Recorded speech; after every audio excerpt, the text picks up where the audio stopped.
জয়গুরু দয়ালে শ্রীচরণে আমার প্রণাম। আপনাদের জয়গুরু। এক গুরু ভাই এবং তার পরিবারকে কিভাবে প্রতিলোমজ বিয়ে থেকে রক্ষা করলেন পরিবারটিকে বা ওই গুরু ভাইটিকে পরম পূজ্যপাদ শ্রী শ্রী অবিন দাদা। সস্তনী নেওয়ায় ছেলেটির বান্ধবী অকথ্য ভাষায় গালাগাল। শুনুন পুরো ঘটনাটি। একটি ছেলে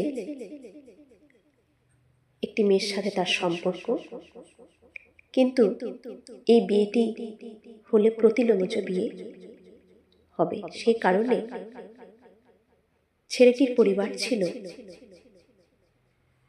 আমাদের সৎসঙ্গী পরিবার। তার বাবা মা কোনোভাবেই এই সম্পর্কটি মেনে নিতে পারছেন না। কিভাবে মেনে নেবেন? কারণ তারা তো সৎসঙ্গী পরিবার, তারা বিয়ের নিয়মটা জানেন, আচার্য পরম্পরা মেনে চলেন, তারা সব কিছুই জানেন যে এই বিয়ে হলে কতটা অমঙ্গল যেমন পরিবারের ওপরও আসবে, তেমন আসবে তার সন্তানের প্রতি। অনেকভাবে ছেলেটিকে বোঝাতে থাকলেন তার বাবা মা, কিন্তু সে এক কথায় সেই মেয়েটিকে বিয়ে করবে। যাই হোক, বাবা মা সন্তানকে বললেন, তাহলে চলো দেওঘর গিয়ে পরম পূজ্যপাদ শ্রী শ্রী অবিন্দার কাছে নিবেদন করা হোক, নিশ্চয়ই তিনি একটি বিধান বা উপায় বের করে দেবেন। তিনি তো আজকালকার, নিশ্চয়ই ব্যাপারটি বুঝতে পারবেন। ছেলেটি রাজি হয়ে তার বাবা মার সাথে দেওঘর এলেন। যথারীতি তারা অবিন্দার কাছে প্রণাম করে নিবেদন করবেন। ঠিক সেই মুহূর্তে পূজ্যপাদ অবিন দাদা সেই ভাইটিকে উদ্দেশ্য করে বললেন, আনন্দবাজারে প্রসাদ গ্রহণ করা হয়েছে? ছেলেটি তখন বললেন, না হয়নি, হবে। বলেছে, ঠিক আছে, চলে যাও, গিয়ে এখন আনন্দবাজারে প্রসাদ গ্রহণ করুন। তাদের আর নিবেদন করা হলো না। তারা প্রণাম করে আনন্দবাজারে প্রসাদ গ্রহণ করে ঘরে ফিরে গেলেন। পরদিন যথারীতি আবার অবিন দাদার কাছে এলেন নিবেদন করবেন বলে, কিন্তু আশ্চর্য, সেদিনও আর নিবেদন হলো না। অবিন দাদা নিজে থেকেই সে ভাইটিকে আবারও বলতে থাকলেন, কালকে সকালে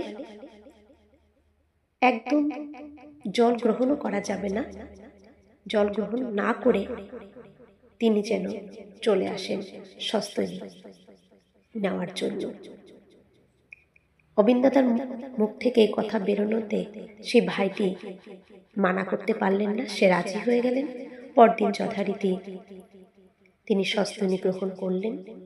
সস্তনী নেওয়ার পর ঘরে গিয়ে সেই ভাইটি তার বান্ধবীকে ফোন করলেন। ফোন করে পুরো ব্যাপারটা তাকে জানালেন। যেই না ঘটনাটি জানালেন যে তিনি সস্তনী নিয়েছেন, এই শুনে সে ছেলেটির বান্ধবী চিৎকার শুরু করল, রেগে গিয়ে অকথ্য ভাষায় গালাগাল দেওয়া শুরু করলো সে ভাইটিকে।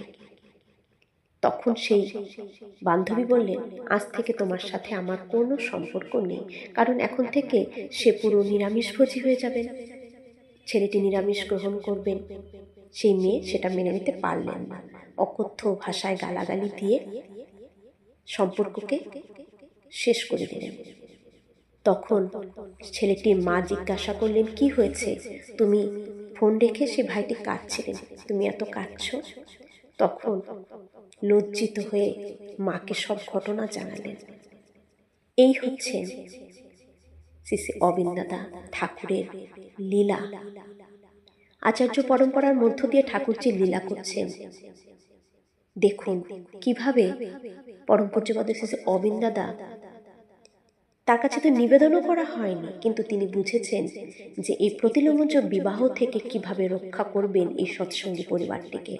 ঠাকুরকে মাথায় নিয়ে চললে এভাবেই প্রতি পদক্ষেপে কিন্তু আমাদের রক্ষা করে দেন, আমাদের বাঁচিয়ে নিয়ে চলেন, সঠিক পথে নিয়ে চলেন। তাই অবিন দাদা এই কৌশলে সেই ভাইটিকে এবং তার পরিবারকে প্রতিলোমজ বিবাহ থেকে রক্ষা করলেন। কিন্তু কোনো নিবেদন কিন্তু অবিন দাদার কাছে হয়নি। তিনি অন্তর্যামী, সবই বুঝতে পারেন। জয় গুরু।